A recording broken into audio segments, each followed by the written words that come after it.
করে আমরা সবাই জানি যে আমেরিকা আবিষ্কার করেছিল ক্রিস্টোফার কলম্বাস। তোমাদের কাছে দুটো প্রশ্ন রয়েছে। এক নাম্বার প্রশ্ন হচ্ছে এটি কত সালে করেছিলেন, এবং তিনি যখন আমেরিকাকে আবিষ্কার করেন তখন তিনি কিন্তু জানতেন না যে এটি একটি ভিন্ন ভূখণ্ড। তিনি এটিকে একটি অন্য দেশ বলে মনে করেছিলেন। তোমাদের কাছে দুটো প্রশ্ন। প্রথম প্রশ্ন হচ্ছে তিনি এটিকে কোন দেশ বলে মনে করেছিলেন, এবং তিনি কত সালে এই আমেরিকা আবিষ্কার করেন। আরো বেশি বন্ধু আমাদের সাথে জয়েন করতে শুরু করেছে। আমরা 300 বন্ধু ল্যান্ডমার্ক ক্রস করে গিয়েছি। এই 300 বন্ধু যদি আমাদের ভিডিওটি শেয়ার করে তাহলে কিন্তু আমরা আরো বেশি বন্ধুদের কাছে পৌঁছে যেতে পারবো। হ্যাঁ, অনেকেই সঠিক উত্তর দিচ্ছে। নাবিদ রহমান, অনন্য, চিশতি হিমেলের উত্তর একটু ভুল হয়েছে, রেজাউল করিমের উত্তর সঠিক হয়েছে, শান্ত কিন্তু অন্য প্রশ্নের উত্তর দিয়ে দিয়েছে, হাবিব গাজী তার উত্তর সঠিক হয়েছে, আশির আলমের উত্তর সঠিক, তপুর উত্তর সঠিক। সঠিক উত্তর হচ্ছে 1492 তে। 1492 তে আমার 1492 সালে আমাদের ক্রিস্টোফার কলম্বাস এটি আবিষ্কার করেন, এবং তিনি এই জায়গাটাতে যখন পৌঁছান তখন তিনি এটিকে ভারত বলে ভুল করেন। তার কাছে মনে হয় যে এই জায়গাটি ভারতেরই একটি ভিন্ন জায়গা। তখন তো ভারত রাষ্ট্র ছিল না, পুরো এলাকাটিকেই ভারতীয় অঞ্চল হিসেবে ধরে নেওয়া হতো। তো আরেকটি মজার বিষয় হচ্ছে, এখন ইতিহাসের একটু রুক্ষ পার্টটা তোমাদেরকে দেখায়, একটু রাফ পার্টটা তোমাকে দেখায়। এই যে 1492 সালে ক্রিস্টোফার কলম্বাস আবিষ্কার করলেন, তারও 15,000 বছর আগে থেকে কিন্তু এই ভূখণ্ডে মানুষ বসবাস করেন। কারা বসবাস করেন? রেড ইন্ডিয়ান্স বসবাস করেন।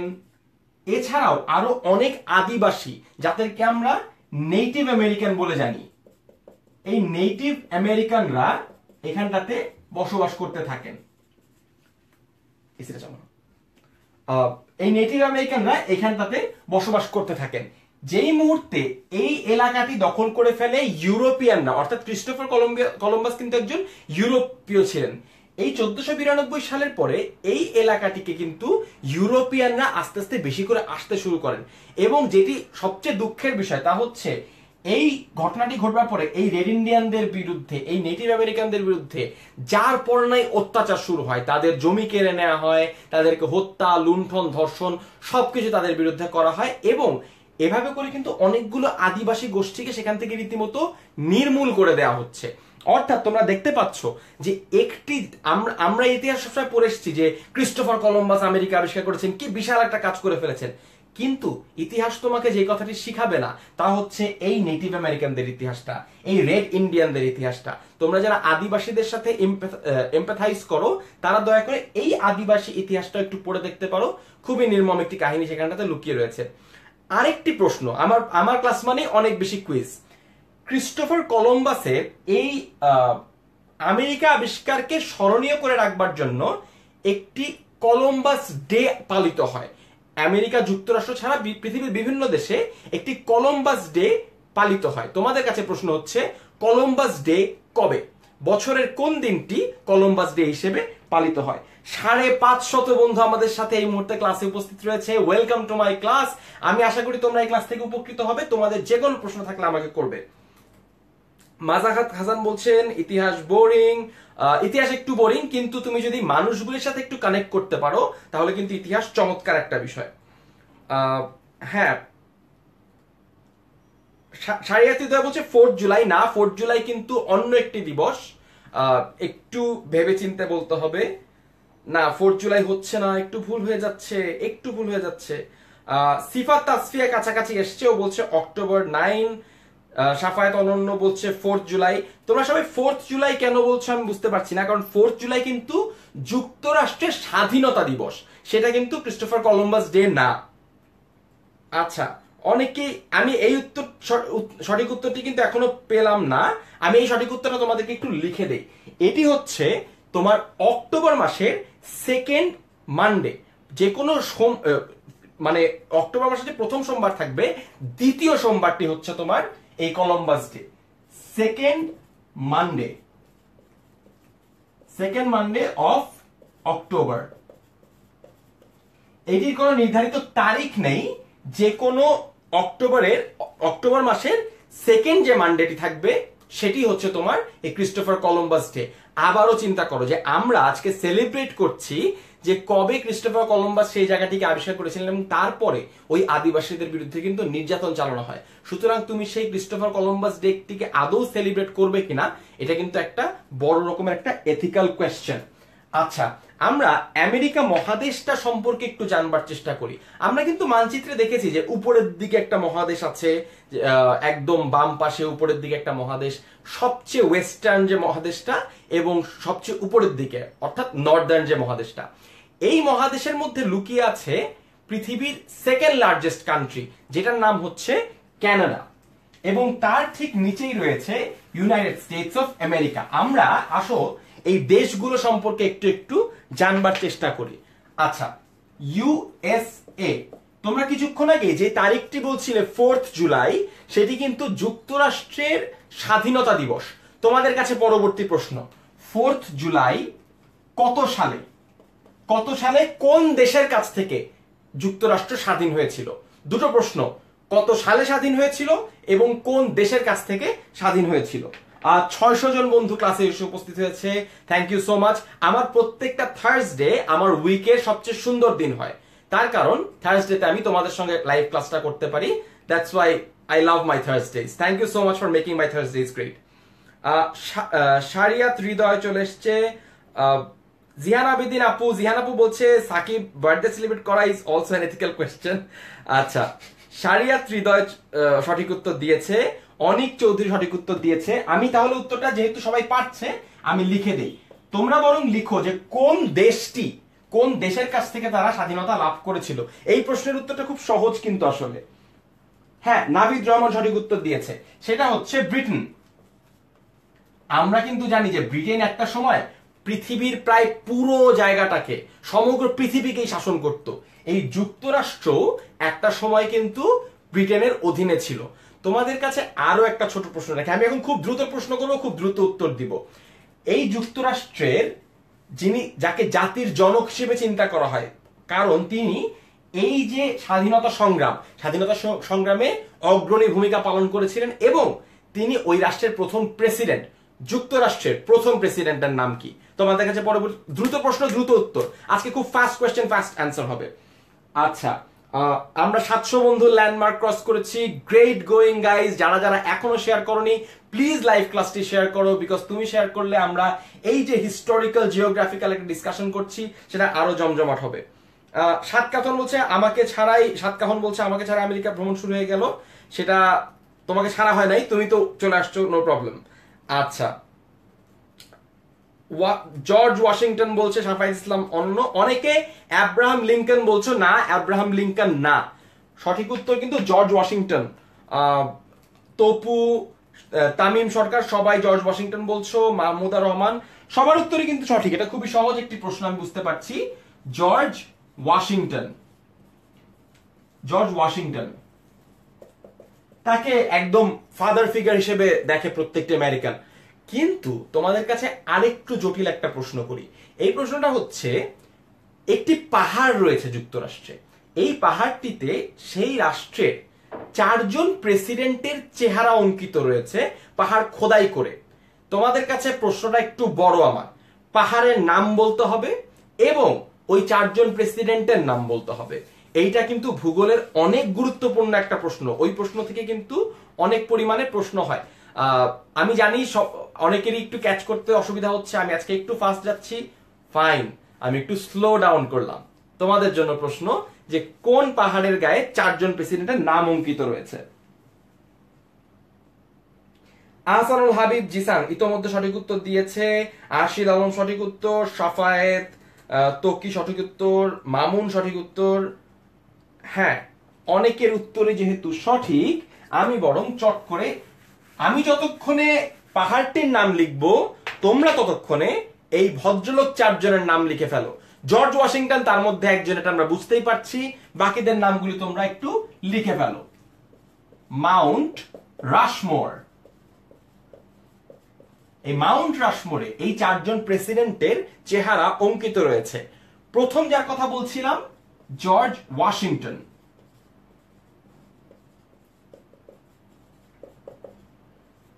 এরপরে দেখি তোমরা আর কার কার নাম বলেছো। উল্লাস চৌধুরী বলেছে লিঙ্কন। হ্যাঁ, সেই উত্তরটিও সঠিক, এটিও লিখে ফেলি। অ্যাব্রাহাম লিঙ্কন, অবশ্যই Abraham Lincoln. Anyone else? Anit Kumar Pradhan বলছে টমাস জেফারসন। আর Roosevelt, very good, Thomas Jefferson, Thomas Jefferson. আর তারপরে তোমরা অনেকে লিখছো রুজভেল্ট, কিন্তু এখানটাতে সাবধান করে দিই, দ্বিতীয় বিশ্বযুদ্ধে যেই রুজভেল্ট যুক্তরাষ্ট্রকে নেতৃত্ব প্রদান করেছিলেন প্রেসিডেন্ট হিসেবে, এই রুজভেল্ট কিন্তু সেই রুজভেল্ট নয়। এই রুজভেল্ট হচ্ছে ফ্র্যাঙ্কলিন রুজভেল্টের বাবা, অর্থাৎ Theodore Roosevelt. Theodore Roosevelt, Theodore Roosevelt প্রথম বিশ্বযুদ্ধের সময়, যখন প্রথম বিশ্বযুদ্ধ চলে, তখন এই যুক্তরাষ্ট্রের প্রেসিডেন্ট ছিলেন থিওডর রুজভেল্ট। দেখলে আমরা একবারে কিন্তু অনেকগুলো তথ্য জেনে নিলাম। আমরা থিওডর রুজভেল্ট আর ফ্র্যাঙ্কলিন রুজভেল্টের সম্পর্ক জেনে নিলাম, এবং থিওডর রুজভেল্ট যে প্রথম বিশ্বযুদ্ধে যুক্তরাষ্ট্রের নেতৃত্ব দিয়েছেন এটাও কিন্তু আমরা একটু জেনে নিলাম। আসলে এই প্রত্যেকটি প্রেসিডেন্ট সম্পর্কেই না আমার অনেক কিছু বলার রয়েছে। আমি তাহলে তোমরা যদি একটু পারমিশন দাও, একটু সময় দাও আমাকে, আমি প্রত্যেকটা প্রেসিডেন্ট সম্পর্কে একটু বলি। ইনাদেরকে যুক্তরাষ্ট্রের ফাউন্ডিং ফাদার্স বলা হয়, কারণ তারা নিজ নিজ ভূমিকা থেকে অনেক গুরুত্বপূর্ণ কাজ করে গিয়েছেন এই যুক্তরাষ্ট্র দেশটির জন্য। এক এক করে বলি। জর্জ ওয়াশিংটনের কথা আগেই বলেছি, তিনি কিন্তু ওই দেশের স্বাধীনতায় নেতৃত্ব দিয়েছিলেন। অ্যাব্রাহাম লিঙ্কন, তিনি দাস প্রথা বাতিল করতে সাহায্য করেন। তিনি দাস প্রথা যেখানটাতে ছিল, দাস প্রথা কিংবা কালো বর্ণবাদী যে আচরণ করা হতো কালো মানুষদের বিরুদ্ধে, সেটির বিরুদ্ধে রুখে দাঁড়াবার যে প্রথম পদক্ষেপ, সেটি কিন্তু নিয়েছিলেন আব্রাহাম লিঙ্কন। এবং তিনি দাস প্রথা বাতিল করবার কারণেই কিন্তু তাকে পরবর্তীতে নিহত হতে হয়। আরেকজন মানুষ সম্পর্কে আমরা সবসময় একটু কম জানি, তা হচ্ছে এই টমাস জেফারসন। ইনি একজন অসাধারণ প্রেসিডেন্ট ছিলেন, তিনি সম্ভবত third president of United states of America. ইনি যুক্তরাষ্ট্রের যে ডিক্লারেশন অফ ইন্ডিপেন্ডেন্স ছিল, ডিক্লারেশন অফ ইন্ডিপেন্ডেন্সটি প্রাথমিক রচয়িতা ছিলেন টমাস জেফারসন। টমাস জেফারসন সেইখানটাতে সেই ডিক্লারেশন অফ ইন্ডিপেন্ডেন্সটি লেখেন। এবং আচ্ছা, আমি এটা লিখে দেই, তোমরা অনেকেই মনে রাখতে পারবে না হয়তো, তোমরা একটু লিখে নাও জিনিসটা। ডিক্লারেশন অফ ইন্ডিপেন্ডেন্স, এইটা ইম্পর্টেন্ট, তার কারণ হচ্ছে এই ডিক্লারেশন অফ ইন্ডিপেন্ডেন্স ইউএস এর, সেটা কিন্তু পরবর্তীতে বহু দেশে গণতন্ত্রের মানমন্দির হিসেবে বিবেচিত হয়েছে। গণতন্ত্রের প্রাথমিক যে সূচনা হলো, সেই সূচনাতে এই ডিক্লারেশন অফ ইন্ডিপেন্ডেন্সের কিন্তু একটা বড় ভূমিকা ছিল। কারণ এইখান থেকেই প্রতিটা মানুষ যে একে অপরের সমান হবে, এই ধারণাগুলো কিন্তু অনেক বেশি স্পষ্ট হয়ে আসতে শুরু করলো। Every man is equal and have the right to life, liberty and pursuit of happiness. কি অসাধারণ একটি কথা! প্রতিটি মানুষের অধিকার রয়েছে জীবনের এবং তার হ্যাপিনেসকে পারসিউ করবার। এই জিনিসটি নিয়ে কিন্তু একটি চলচ্চিত্র রয়েছে, পারসুট অফ হ্যাপিনেস, সেটি তোমরা দেখতে পারো যে কিভাবে করে একটা মানুষ তার হ্যাপিনেসকে পারসিউ করে। আশা করি এই ছোট্ট হিস্ট্রিটা তোমাদের এই যুক্তরাষ্ট্রের যে হিস্ট্রি তার সম্পর্কে আরেকটু বেশি আগ্রহী করে তুলবে। চলো আমরা বরং তার পরবর্তী যে টপিকটি রয়েছে যুক্তরাষ্ট্র সংক্রান্ত, সেটি একটু জেনে নেবার চেষ্টা করি। আজকের ক্লাসটি আমি সাজিয়েছি এমন কিছু অদ্ভুত তথ্য দিয়ে, যে তথ্যগুলো আমরা সচরাচর আমাদের চোখের সামনে দেখতে পাই না। আচ্ছা, তোমাদের কাছে প্রশ্ন হচ্ছে যুক্তরাষ্ট্রের স্টেট কয়টা, এবং এটা সবাই পারবে আমি আশা করি। যুক্তরাষ্ট্রের কয়টি স্টেট রয়েছে? যে কয়টি স্টেট রয়েছে তার মধ্যে একটা স্টেট রয়েছে যে স্টেটটি যুক্তরাষ্ট্র নগদ টাকা দিয়ে কিনে নিয়েছিল। অন্য কোন একটি দেশের কাছ থেকে যুক্তরাষ্ট্র নগদ টাকা দিয়ে আস্ত একটি স্টেট, একটা রাষ্ট্র, রীতিমতো একটা রাষ্ট্র সে কিনে নিয়েছে। প্রশ্ন হচ্ছে সেই স্টেট কোনটি? দুটো প্রশ্ন করেছি। হ্যাঁ, অনেকেই সঠিক উত্তর দিয়েছে। আচ্ছা, এ কে আলিফ সঠিক উত্তর দিয়েছে, তৌহিদুল ইসলাম ফরমান সঠিক উত্তর দিয়েছে। মোহাম্মদ আকিব চৌধুরী কিন্তু যেই প্রশ্নটি দ্বিতীয় প্রশ্ন ছিল, সেই দ্বিতীয় প্রশ্নেরও কিন্তু সঠিক উত্তর দিয়েছে। যুক্তরাষ্ট্রের স্টেট হচ্ছে 50টা, এবং যে স্টেটটিকে তারা কিনে এনেছিল সেই স্টেটের নাম হচ্ছে আলাস্কা। কি হাস্যকর একটি বিষয়, আলাস্কাকে সে রাশিয়ার কাছ থেকে কিনে নিয়ে আসছে।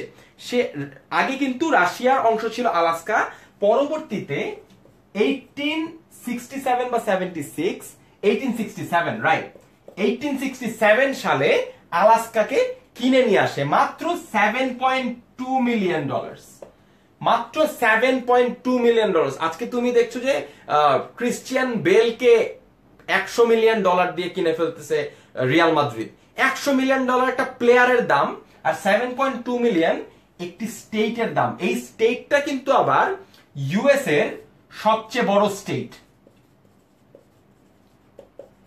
আকৃতিতে, অর্থাৎ ক্ষেত্রফলে, এরিয়াতে সবচেয়ে বড় স্টেট হচ্ছে আলাস্কা, যেটা সে নগদ টাকা দিয়ে কিনে নিয়ে এসছে। অর্থাৎ দেখতে পাচ্ছ যে আগের দিনে টাকা কত সস্তা ছিল। ছোট্ট আরেকটা তথ্য, যেটি জানাতে চাই, ও হ্যাঁ সরি, আমি ভুলে মনে হয় ক্রিশ্চিয়ান বেল বলেছি, আমি ক্রিশ্চিয়ান রোনালদো আর গ্যারেথ বেলকে মিক্স করে ক্রিশ্চিয়ান বেল বানিয়ে ফেলেছি। ক্রিশ্চিয়ান বেল আমার অনেক প্রিয় একজন অভিনেতা, এই কারণটাতে এই ভুলটা হয়েছে। আচ্ছা হ্যাঁ, Gareth Bale, thank you so much. যদি রিয়াল মাদ্রিদের কেউ থেকে থাকো, তাদেরকে আমি অফেন্ড করার জন্য এটা বলি নাই, আই এম রিয়েলি সরি। আচ্ছা মুভিং অন। হ্যাঁ, গাজী বলছে ভাই $72 লাখ, এক্স্যাক্টলি আমি কিন্তু তাই বলেছি, $7.2 million, which is $72 lakh. Very good. আচ্ছা এইবার চলো আরেকটা কাজ করি, সেইটা হচ্ছে এই 50টা রাজ্যের মধ্যে একটা রাজ্য সর্বশেষ কোন রাজ্য গঠিত হয়েছে? তোমরা কি কখনো যুক্তরাষ্ট্রের পতাকাটা খেয়াল করেছো? পতাকার মধ্যে দেখবে অনেকগুলো তারা আছে, অনেকগুলি স্টার আছে। এই প্রত্যেকটি তারা কিন্তু একটি করে রাষ্ট্রকে নির্দেশ করে। ওরা যে 50টা রাষ্ট্রকে কেন্দ্র করে যুক্তরাষ্ট্র হয়েছে, সেই একটি রাষ্ট্রকে নির্দেশ করে হচ্ছে এক একটা তারা। তোমাদের কাছে প্রশ্ন হচ্ছে সর্বশেষ কোন রাষ্ট্রটি স্বীকৃতি লাভ করে? আচ্ছা হ্যাঁ, অনেকেই সঠিক উত্তর দিতে শুরু করেছে। মোহাম্মদ মাহবুবুল আলম সোহেলের উত্তর সঠিক, মুর্তজার উত্তর সঠিক, সাফায়েত ইসলাম অনন্যের উত্তর ভুল, অনন্যের উত্তর ভুল, জীবনের উত্তর ভুল, অনেকেই হ্যাঁ, আরশিদ আলমের উত্তর আবার সঠিক। সঠিক উত্তর হচ্ছে হাওয়াই। হাওয়াই যে রাষ্ট্রটি রয়েছে, সেই রাষ্ট্রটি সর্বশেষ যুক্ত হয়েছে, এর আগে এটি রাষ্ট্র ছিল না। তোমাদের কাছে যেই কারণটাতে যুক্তরাষ্ট্র নিয়ে এত কথা বলছি, কারণ বিশ্বের সবচেয়ে বড় শক্তিধর রাষ্ট্র কিন্তু যুক্তরাষ্ট্র, এবং তাদেরকে নিয়ে প্রচুর পরিমাণে প্রশ্নও হয়। হ্যাঁ, এই কারণটাতেই যুক্তরাষ্ট্র নিয়ে কিন্তু এই পরিমাণ প্রশ্ন হচ্ছে।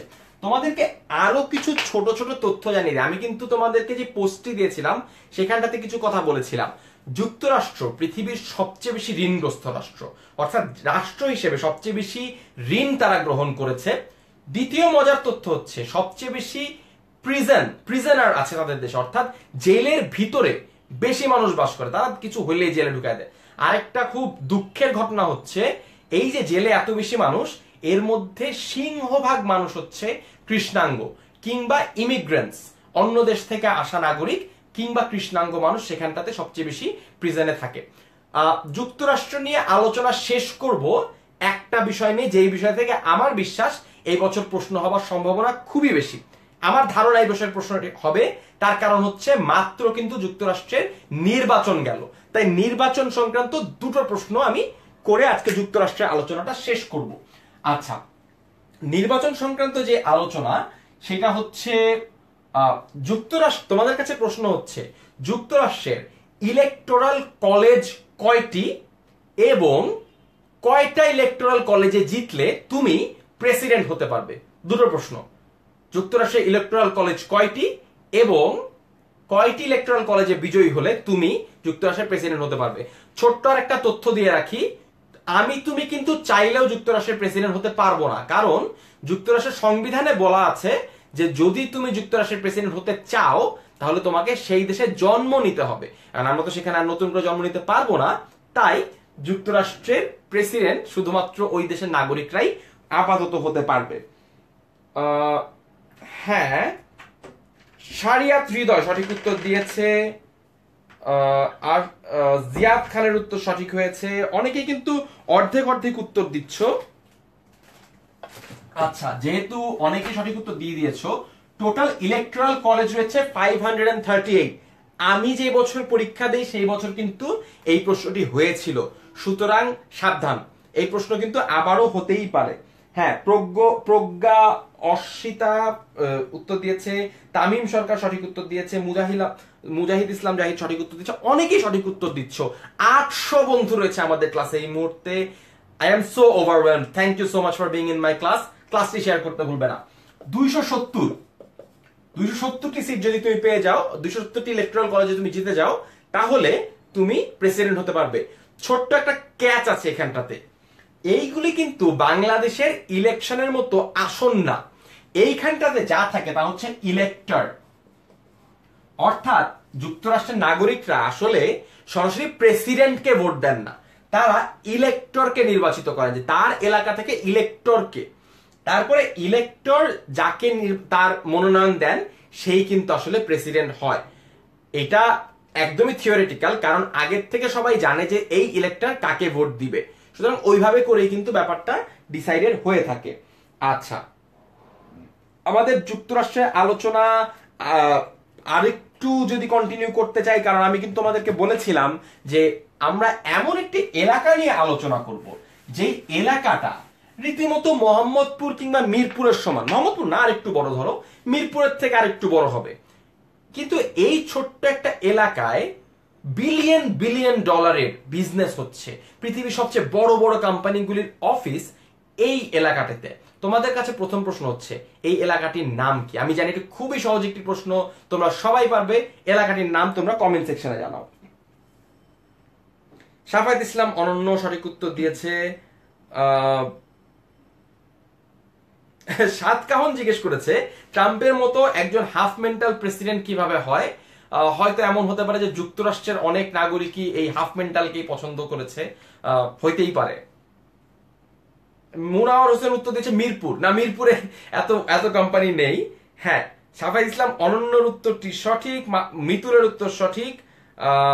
যেহেতু অনেকেই উত্তর দিয়ে ফেলেছ, আমি উত্তরটা লিখে দিই, সিলিকন ভ্যালি। আচ্ছা, সিলিকন ভ্যালির নাম সিলিকন ভ্যালি কেন হলো? তোমরা যে কম্পিউটার চালাও, কম্পিউটারের ভিতরে মাইক্রোচিপস থাকে, সেই মাইক্রোচিপসে যেই উপাদানটি ব্যবহার করা হয় সেই উপাদানটির নাম হচ্ছে সিলিকন। এই সিলিকন ভ্যালির বৈশিষ্ট্য হচ্ছে এই এলাকায় কম্পিউটার ভিত্তিক বা ইন্টারনেট ভিত্তিক ব্যবসাগুলির সবগুলোর সদর দপ্তর সেখানটাতে গিয়ে হয়। তোমরা যত বড় বড় প্রতিষ্ঠানের নাম শোনো না কেন, এর বেশিরভাগেরই কিন্তু, যে ইন্টারনেট কোম্পানি, এর বেশিরভাগই কিন্তু সদর দপ্তর সিলিকন ভ্যালিতে। ফেসবুক, গুগল, ইয়াহু, অ্যাপল, তারপরে উবার, যতগুলো কোম্পানি তুমি চিন্তা করো না কেন, তার প্রত্যেকটিরই কিন্তু সদর দপ্তর সিলিকন ভ্যালিতে। এখন আমরা আরেকটা খেলা খেলবো। আমি তোমাদের কাছে এমন 4টা কোম্পানির নাম লিখব, যেই কোম্পানিগুলি একজন না 2জন ভদ্রলোক মিলে প্রতিষ্ঠা করেছিলেন এই সিলিকন ভ্যালিতে। আমরা প্রত্যেকটি ক্ষেত্রে সাধারণত একজনের নাম বেশি করে জানি, তোমাদের সবাইকে ওই 2টো করে নাম লিখতে হবে। আমি তাহলে শুরু করি খেলাটা। মাইক্রোসফট, আমি তুমি যেই কম্পিউটার গুলো চালাই তার বেশিরভাগই কিন্তু মাইক্রোসফট, যদি না তুমি একজন অ্যাপল ইউজার হও। আচ্ছা, তাহলে অ্যাপলটাও লিখি, Microsoft, Apple, HP and Facebook. এই প্রত্যেকটি প্রতিষ্ঠানই আমরা সাধারণত একজনের নাম বেশি শুনি, কিন্তু আরো বেশি মানুষ এটার প্রতিষ্ঠার সাথে জড়িত ছিলেন। তোমাদের কাছে প্রশ্ন হচ্ছে, এই প্রতিষ্ঠানগুলোর প্রতিষ্ঠার সাথে কারা জড়িত ছিলেন? ক্লাসের 25 মিনিট পার হয়ে গিয়েছে, আমরা 900 ছাত্র ছুঁই ছুঁই করছে এই ক্লাসটিতে। চলো আজকে একটা চ্যালেঞ্জ নিয়ে নেই যে এই ক্লাসটিতে আমরা 1000 বন্ধুকে নিয়ে একসঙ্গে ক্লাস করব। এই চ্যালেঞ্জটি নিয়ে তোমরা যারা যারা ক্লাসে 1000 বন্ধুকে দেখতে চাও, ক্লাসটি শেয়ার করো এবং আমার 4টি প্রশ্নের উত্তর দিয়ে দাও। 900 বন্ধু, ভেরি নাইস। আচ্ছা, সঠিক উত্তর দেখছি শাহিন আক্তার শিফা একটি উত্তর সঠিক দিয়ে ফেলেছে। শাহিন আক্তার শিফার উত্তরটি সঠিক যেহেতু হয়েছে, আমি লিখে ফেলি বিল গেটস। আমরা সবাই তাকে চিনি, অনেক বেশি বড় লোক একটা লোক, মানে অনেক টাকা। হ্যাঁ, বিল গেটস আর পল অ্যালেন। অনেকে আমার বানান নিয়ে একটু বিরক্ত হও, আই এম রিয়েলি সরি। তাড়াতাড়ি করে লিখতে গিয়ে অনেকগুলি বানানই ভুল হয়ে যাচ্ছে, বাংলা ইংরেজি বানান। প্লিজ ক্ষমা সুন্দর দৃষ্টিতে দেখবে, কারণ তাড়াতাড়ি করতে গিয়ে আমার নিজের বানান এমনিতে খুব একটা ভালো না। আচ্ছা, মার্ক জাকারবার্গের নাম অনেকে লিখছে, বিল গেটস, পল অ্যালেন, ঠিক আছে। স্টিভ জবস এর নাম লিখেছে অনেকে, ভেরি গুড। কিন্তু হ্যাঁ, ফারদিন ইসলাম, ফারদিন ইসলাম স্টিভ জবস এর সাথে কে ছিল সেই নামটি আমাদেরকে কিন্তু লিখে দেখিয়েছে। স্টিভ জবস আর স্টিভ ওয়াজনিয়াক, এই নামটা কিন্তু একটু কম শোনা যায়, হ্যাঁ, কিন্তু তিনি কিন্তু এই যে অ্যাপেলের এত ভালো ভালো invention, he was the brain behind it. Wozniak was the inventor of a lot of things. হ্যাঁ, স্টিভ জবস এবং Steve Wozniak, Steve Wozniak. HP, আমরা অনেকে কিন্তু এইচপি ল্যাপটপ ব্যবহার করি, দেখি এইচপিটা কে পেরেছে। অনেকেই জাকারবার্গের নাম লিখছো কিন্তু এর পরেরটা লিখছো না। জাকারবার্গের সঙ্গে কিন্তু আরো অনেকে ছিলেন। আদনান আহমেদ একটা সুন্দর উত্তর দিয়েছে, এইচপির উত্তরটা দিয়েছে David Packard, William Hewlett, very good. David Packard, William Hewlett.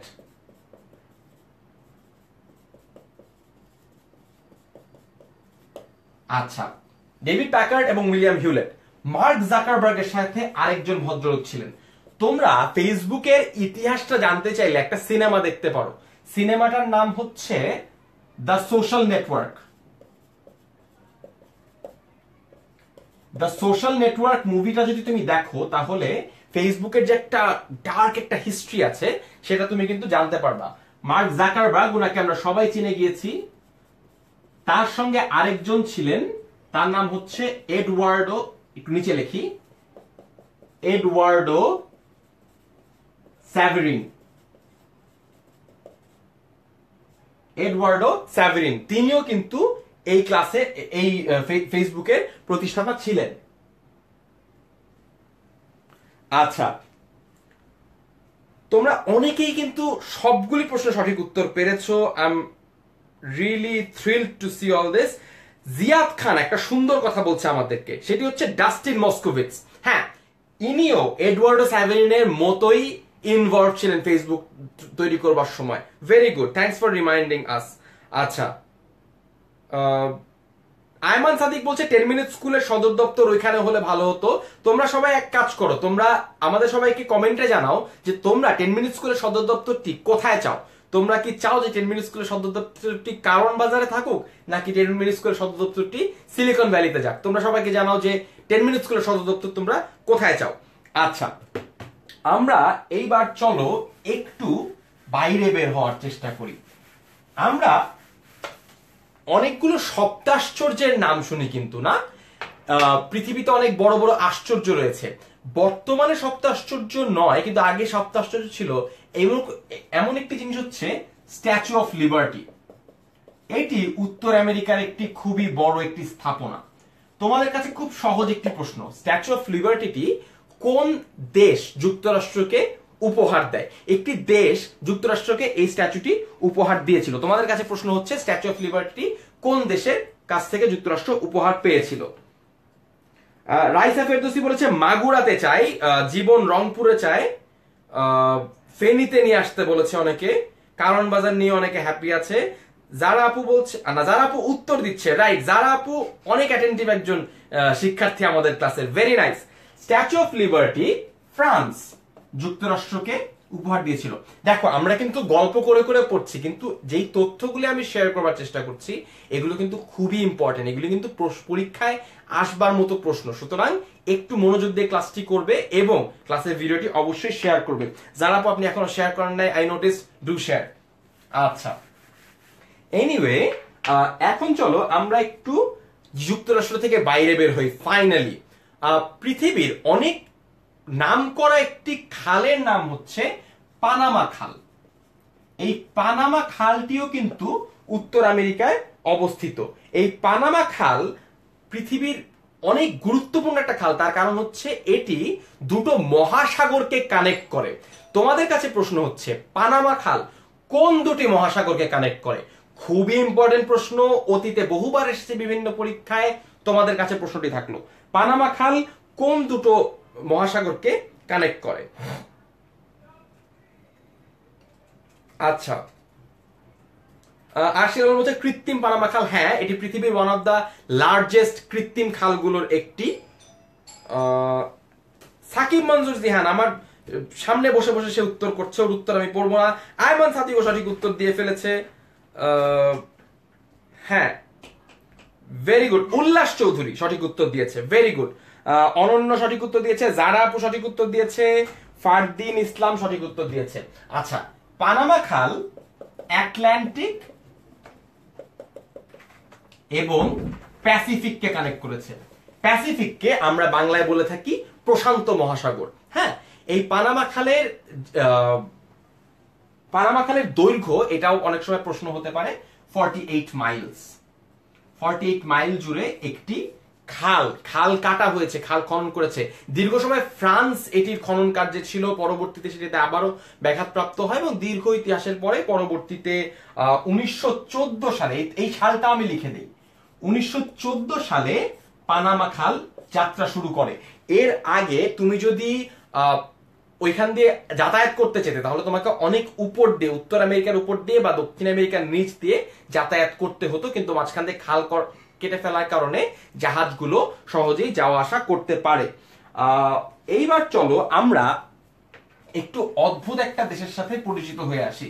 আমরা যখন ক্রিকেট খেলা দেখি, হ্যাঁ, সেই ক্রিকেট খেলা দেখতে বসে আমরা সব, যদি তোমাকে জিজ্ঞেস করি যে ব্রায়ান লারা কোন দেশের মানুষ, তুমি কিন্তু চট করে বলবে ব্রায়ান লারা ওয়েস্ট ইন্ডিজের মানুষ। কিন্তু মজার ব্যাপার হচ্ছে এই যে ওয়েস্ট ইন্ডিজ বলে কিন্তু কোনো দেশ নাই, ওয়েস্ট ইন্ডিজ নামে কোনো দেশ নাই, ওয়েস্ট ইন্ডিজের কোনো জাতীয় পতাকা নাই, কোনো জাতীয় সঙ্গীত নাই। তার কারণ হচ্ছে ওয়েস্ট ইন্ডিজ নামে কোনো দেশই নাই। ওয়েস্ট ইন্ডিজ আসলে অনেকগুলো দ্বীপ রাষ্ট্রের সমষ্টি। এটি উত্তর আমেরিকারই অংশ এবং অনেকগুলো রাষ্ট্র আলাদা আলাদা এখানটাতে রয়েছে। তোমরা যারা কমেন্ট সেকশনে রয়েছে, তোমরা কাইন্ডলি আমাকে ওয়েস্ট ইন্ডিজে রয়েছে এমন কিছু রাষ্ট্রের নাম লিখে আমাকে হেল্প করো। আমিও কিছুক্ষণ পরে নামগুলি লিখবো, তোমরা আমাকে বরং হেল্প করতে পারো যে ওয়েস্ট ইন্ডিজে কি কি রাষ্ট্র রয়েছে। আমি দেখতে চাই তোমাদের কাছ থেকে উত্তরগুলো। আচ্ছা, হ্যাঁ আয়মান বলছে যে দেখছিস আমিও জিকে পারি শুভ। হ্যাঁ আয়মান, উই অল নো যে তুইও জিকে পারিস। এন্ড যদি জনগণ রাজি হয় তাহলে আয়মানকে দিয়ে আমরা একটা জেনারেল নলেজ ক্লাস নেওয়াইতে পারি। Ayman, you are most welcome to take a general knowledge class. কারা কারা আয়মান ভাইয়ের জেনারেল নলেজ ক্লাস দেখতে চাও কমেন্টে জানাও।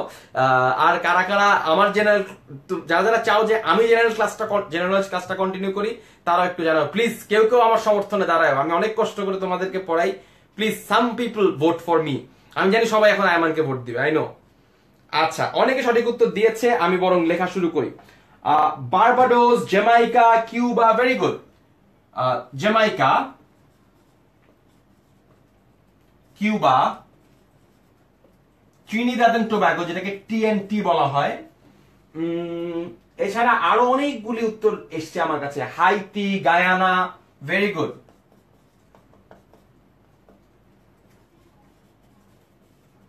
তোমাদের কাছে একটা ইন্টারেস্টিং জিনিস দেখাই, এই নামটি ওয়েস্ট ইন্ডিজ কেন হলো? এটির নাম ওয়েস্ট ইন্ডিজ হয়েছিল সেই যে ক্রিস্টোফার কলম্বাস ভুল করে মনে করেছিলেন যে এই দেশটি আসলে ভারতেরই একটি অংশ, তখন তারা এটিকে ভারত হিসেবে বিবেচনা করতে শুরু করে। পরবর্তীতে যখন জানা যায় এটি আসলে পশ্চিমের একটি এলাকা, তখন এটিকে পশ্চিম ভারতীয় দ্বীপপুঞ্জ বলে আখ্যায়িত করা হয়। সেখান থেকে নামটি থেকে যায় হচ্ছে ওয়েস্ট ইন্ডিজ। ওয়েস্ট ইন্ডিজ আলাদা কোনো রাষ্ট্র নয়। এবং ওয়েস্ট ইন্ডিজের ওই পাশ থেকেই কিন্তু আসলে দক্ষিণ আমেরিকার সূচনা হয়েছে, যেটি নিয়ে ঠিক 1 ঘন্টা পরে আমি আরো একটি ক্লাস নিব। আমরা এখানটাতে কিউবা নামের একটা রাষ্ট্র দেখতে পাচ্ছি। এই কিউবা নামের যে রাষ্ট্রটি, এই রাষ্ট্রটি আসলে যুক্তরাষ্ট্রের সাথে দীর্ঘ সময় ধরে তাদের একটি কোন্দল ছিল, একটি ঝগড়া বিবাদ চলছিল। কিউবা রাষ্ট্র নিয়ে আমার বেশ কিছু ইম্পর্টেন্ট ইনসাইট তোমাদের সঙ্গে শেয়ার করা উচিত। একটা হচ্ছে দীর্ঘ 47 বছর কিউবাতে একজন শাসক শাসন করে গিয়েছেন। তোমাদের কাছে প্রশ্ন হচ্ছে সেই শাসকের নাম কি? কিউবা রাষ্ট্রের দীর্ঘ সময়ের শাসক, ক্লু হচ্ছে তারই একজন ফ্যামিলি মেম্বার এই মুহূর্তে কিউবার প্রেসিডেন্ট। আয়মান বলছে না জিকে ক্লাস তুই ভালো নিস Shuvo. Thank you Ayman for your vote. Ayman আমাকে ভোট দিয়েছে, থ্যাংকস দোস্ত। আচ্ছা, অনেকেই দিচ্ছে এমন, এই যে জাহিদ হাসান আমাকে ভোট দিয়েছে, ইয়েস।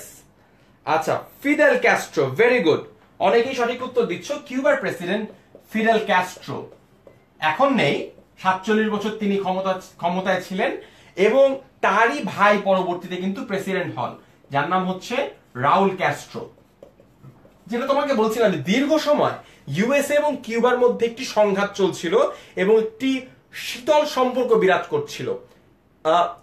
বারাক ওবামা ক্ষমতা ত্যাগের একদম তার ক্ষমতাকালীন একদম শেষ দিকে গিয়ে কিন্তু কিউবার সাথে যে সম্পর্ক, সে সম্পর্কের উন্নয়ন করেন। বেশ কিছু দ্বিপাক্ষিক বৈঠক হয় এবং বৈঠকের মাধ্যমে বর্তমানে যুক্তরাষ্ট্র এবং কিউবার যে সম্পর্ক রয়েছে, সেই সম্পর্কটা কিন্তু আগের থেকে বেটার হয়েছে। আচ্ছা, আমরা প্রত্যেকটা ক্লাসে কিন্তু একটা খেলা খেলি। সেই খেলাটা হচ্ছে, আমরা যখন ভূগোল পড়ব তার মধ্যে একটা ইম্পর্টেন্ট জায়গা থাকবে, ওই দেশের রাজধানীগুলো জেনে নেয়। আমরা কিন্তু রাজধানী সংক্রান্ত প্রশ্নগুলো অনেক সময় পড়তে ভুলে যাই। আমরা আমাদের ক্লাসের সেই পর্যায়ে চলে আসছি যেখানটাতে আমরা একটু রাজধানীগুলো নিয়েও খেলবো। সুতরাং এখন আমি বোর্ডে কিছু দেশের নাম লিখব, তোমরা সাথে সাথে সেগুলোর রাজধানীর নাম লিখতে শুরু করবে। আচ্ছা, আমার কাছে একটা লিস্ট আছে, যে লিস্ট ধরে আমি তোমাদেরকে কিছু দেশের নাম লিখে দিব, তোমরা সেই দেশের রাজধানীগুলো লিখবে। ক্লাসে 40 মিনিট পার হয়ে গেছে, আমরা মোটামুটি এই কুইজটা শেষ করব। কুইজ শেষ করে আরো কিছু টিপস এন্ড ট্রিক্স শেয়ার করব, তারপরে আমরা ক্লাসটা শেয়ার করব। বাট লাস্টের দিকে আমি যে ট্রিক্স এন্ড টিপস গুলি দিব সেগুলি ফলো করবার চেষ্টা করবে, কারণ ভূগোল মনে রাখবার জন্য এগুলো খুবই ইম্পর্টেন্ট। Let's start. কানাডা,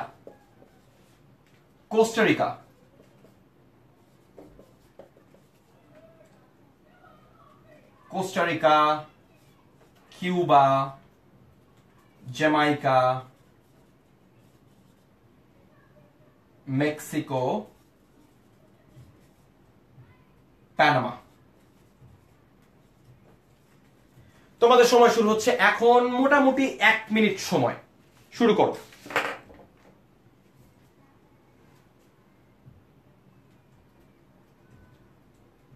হ্যাঁ, অনেকেই সঠিক। প্রজ্ঞা অস্মিতা বলেছে ক্যানবেরা। ক্যানবেরা কিন্তু অস্ট্রেলিয়ার রাজধানী ভাইয়া, একটু ভুল হয়ে যাচ্ছে, অস্ট্রেলিয়ার রাজধানী হচ্ছে ক্যানবেরা। হাভানা লিখেছো কেউ কেউ, very good. Canada, Ottawa, very nice, very nice. Prince Mahin বলছে আমি সবগুলি জানি। হ্যাঁ, তাহলে লিখে ফেলো, যদি সবগুলি জানো তাহলে অবশ্যই লিখে ফেলো। হ্যাঁ, কানাডাটা মোটামুটি সবাই পেরে গিয়েছো, কানাডাটা তোমাদের কাছে লুকিয়ে রেখে লাভ নেই। কানাডা হচ্ছে অটোয়া। অনেকে কিন্তু এটাকে টরন্টো বলে ভুল করো, টরন্টো না, অটোয়া হচ্ছে কানাডার রাজধানী। তারপরের উত্তরগুলি কে লিখেছে? আশির আলম আরেকটি সঠিক উত্তর দিয়েছে, সে বলছে কোস্টারিকার রাজধানী স্যান হোজে। এই যেটা কিন্তু হয়ের মতো উচ্চারণ হয়, স্যান হোজে, যেমন হোজে মরিনো। আচ্ছা, কিউবা, হাভানা, ভেরি নাইস, তোমরা এই উত্তরটা সবাই পেরেছো, ভেরি গুড। জ্যামাইকার উত্তর কে কে পেরেছো? জ্যামাইকার উত্তর কিন্তু তুলনামূলকভাবে অনেক কম এসছে। না, জ্যামাইকার উত্তর আমি এখনো দেখতে পাচ্ছি না। আমি লিখে দেই, জ্যামাইকার উত্তর হচ্ছে কিংস্টন। এই মেক্সিকো আর প্যানামার ব্যাপারটা একটু ইন্টারেস্টিং, শুধুমাত্র এদের সাথে সিটি অ্যাড করলেই কিন্তু তোমার রাজধানীর নাম হয়ে যাবে। অর্থাৎ মেক্সিকোতে রয়েছে মেক্সিকো সিটি এবং প্যানামাতে রয়েছে প্যানামা সিটি। দেখো, রাজধানী মনে রাখাটা কিন্তু এত বেশি কঠিন না। তুমি যদি এই জিনিসগুলো একটু মানচিত্র ধরে ধরে পড়ো, তাহলে কিন্তু তোমার এই জিনিসগুলো আরো অনেক বেটার মনে থাকবে, তুমি মনে রাখতে পারবে এটি দীর্ঘ সময় ধরে। আরেকটা শর্ত তোমাকে বলে দিই, তোমরা এই শহরগুলি যদি তোমরা মাঝে মধ্যে একটু চলচ্চিত্র দেখো, একটু ছবি দেখো, মাঝে মধ্যে এদেরকে নিয়ে যদি একটু গুগল করো, তাহলে তুমি এদেরকে জানতে শুরু করবে, তুমি বুঝতে পারবে যে এই শহরগুলি আসলে কোথায় রয়েছে, কেমন রয়েছে। তোমাদের উত্তরগুলির জন্য তোমাদেরকে অসংখ্য ধন্যবাদ। তোমাদের সাথে একটা কয়েনের সিক্রেট যোগ করি। তুমি খেয়াল করে দেখবে, যদি গুগল করে দেখো, যে উত্তর আমেরিকায় বেশিরভাগ দেশেরই মুদ্রার নাম ডলার।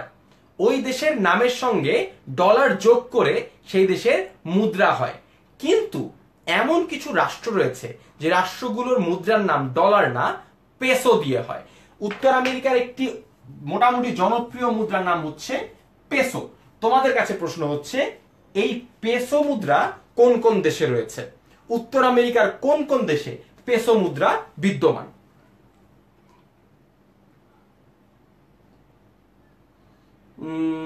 হ্যাঁ, আচ্ছা, ফয়সাল জিজ্ঞেস ওয়ার্ল্ড ম্যাপ নিয়ে কোনো ক্লাস আছে কিনা। তোমরা যদি ওয়ার্ল্ড ম্যাপ নিয়ে ক্লাস চাও অবশ্যই আমরা সেই ক্লাসটি করাবো।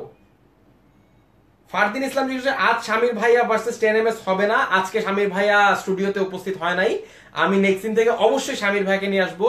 এবং আয়মান সাদিক ভাইয়া যদি একদিন এসে আমার সাথে একটু আয়মান সাদিক ভার্সেস 10ms টা খেলতেন তাহলে কিন্তু মজা হইতো, তাহলে আমরা বুঝতাম যে আয়মান সাদিক আসলেই জিকে পড়ানোর যোগ্য কিনা। আচ্ছা, সিফাত তাসফিয়া বলছে কোল্ড ওয়ার নিয়ে একটা ক্লাস চাই শুভ ভাইয়া। অবশ্যই সিফাত, আমরা চেষ্টা করব কোল্ড ওয়ার নিয়ে একটি ক্লাস করানোর জন্য। হ্যাঁ, অনেকেই সঠিক উত্তর দিচ্ছ, very nice. Cuba, Colombia, Chile, very good. অনেকের উত্তরে কিন্তু সঠিক হচ্ছে। আচ্ছা, আমি কিছুক্ষণ আগে কলম্বিয়ার নাম লিখেছিলাম। কলম্বিয়া দেখি আর কে সঠিক উত্তর দিয়েছো। মেক্সিকোতেও কিন্তু পেসো রয়েছে।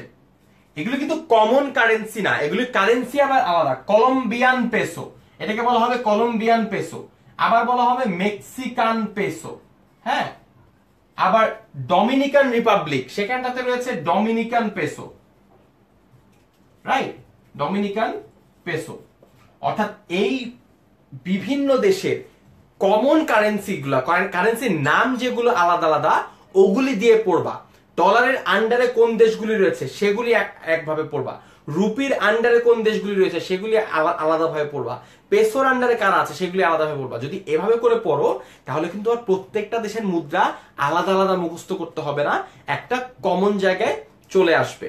আচ্ছা, ক্লাসের অলমোস্ট শেষ দিকে চলে আসছি। শেষ করব একটা ইন্টারেস্টিং জায়গা দিয়ে, সেটি হচ্ছে আমরা বইয়ের নাম কতটুকু মনে রাখতে পারি।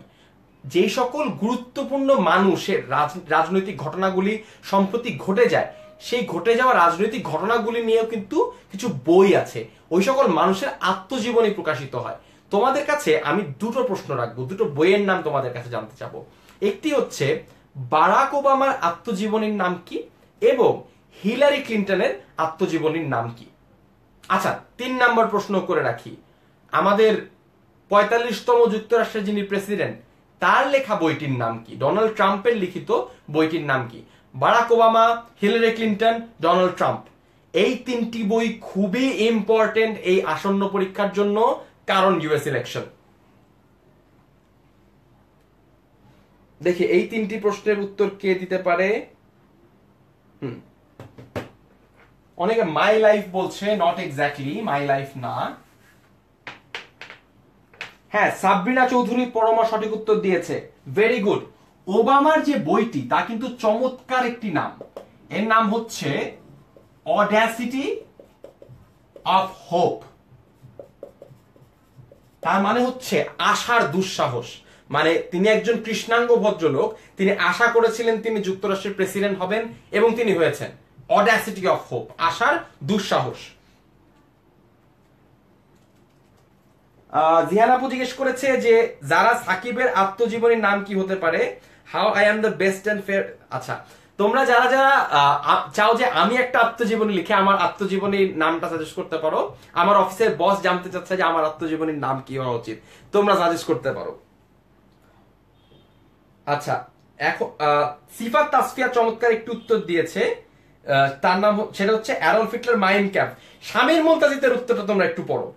ট্রাম্পের বইয়ের নাম হচ্ছে I don't have a clue why I am the president, which is true. ওর নিজেও বুঝতে পারছে না যে ওর আসলে কি হবে। হ্যাঁ, বিল ক্লিন্টনেরটা অনেকে লিখেছো, আমি কিন্তু বিল ক্লিন্টনেরটা জানতে চাই না, আমি বলেছিলাম হিলারি ক্লিন্টনেরটা। যেহেতু বিল ক্লিন্টন বলছো তাহলে লিখে দেই, বিল ক্লিন্টন হচ্ছে মাই লাইফ। হিলারিটা আমার মনে হয় অনেক বেশি ইম্পর্টেন্ট এই পরীক্ষার জন্য। হিলারি ক্লিন্টনের বইয়ের নাম হচ্ছে হার্ড চয়েসেস। আচ্ছা, তাহমিদুল ইসলাম আমার নাম নাম সাজেস্ট করেছে আমার মুভি পাগল জীবন সাকিব ইবনে রশিদ। ভাই আমার নাম সাকিব বিন রশিদ, নাম চেঞ্জ করে দিয়েন না কেমন। সাকিব মাজুদ জিয়ান বলছে আমার বইয়ের নাম হওয়া উচিত ধীপ ধাপ। Very nice. আচ্ছা,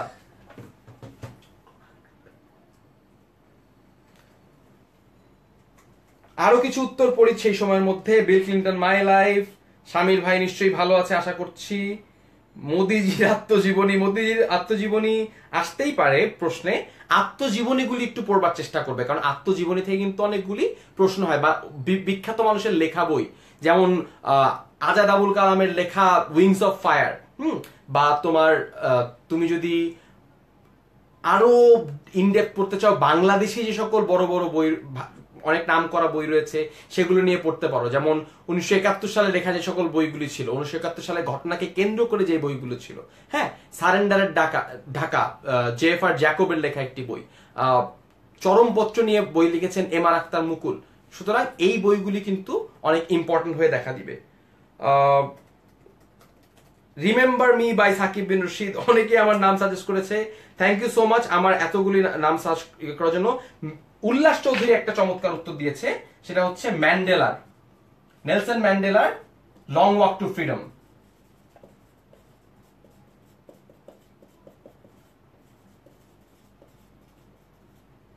আচ্ছা, মোটামুটি অনেকেই বেশিরভাগ উত্তরই দিয়ে ফেলেছো। আমরা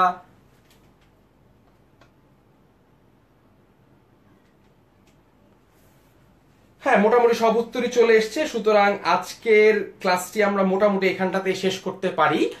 আমি ঠিক 1 ঘন্টা পরে আবারও তোমাদের সামনে লাইভে উপস্থিত হব। আমি চেষ্টা করব আরো একটি ক্লাস দেবার জন্য। সেই ক্লাসে আমরা আলোচনা করব দক্ষিণ আমেরিকা নিয়ে। তোমরা যারা ফুটবল ফ্যান আছো, অর্থাৎ যারা ব্রাজিলের ফ্যান, যারা আর্জেন্টিনার ফ্যান, অর্থাৎ যত মেসির ফ্যান রয়েছে, যারা নেইমারের ফ্যান রয়েছে, যারা ফুটবল ভালোবাসো, যারা কিনা অ্যামাজন রেইন ফরেস্ট নিয়ে জানতে চাও, তাদের জন্য আগামী ক্লাসটি অনেক ইম্পর্টেন্ট। প্লাস যেহেতু বর্তমান বিশ্বে ব্রাজিল একটি আসন্ন বিশ্বের একটি পরাশক্তি, অনেক বড় একটি শক্তি, তাই ব্রাজিল এবং এই ল্যাটিন আমেরিকান দেশগুলি নিয়ে আলোচনা কিন্তু খুবই ইম্পর্টেন্ট। আগামী ক্লাসে তোমাদের সবার সঙ্গে দেখা হবে ঠিক 1 ঘন্টা পরে, রাত 9টা বাজার সাথে সাথে সকল বন্ধুকে নিয়ে ক্লাসে উপস্থিত হবে। ততক্ষণ পর্যন্ত যেই বিষয়গুলো পড়ানো হলো সেগুলোর উপরে একটু রিফ্লেক্ট করো।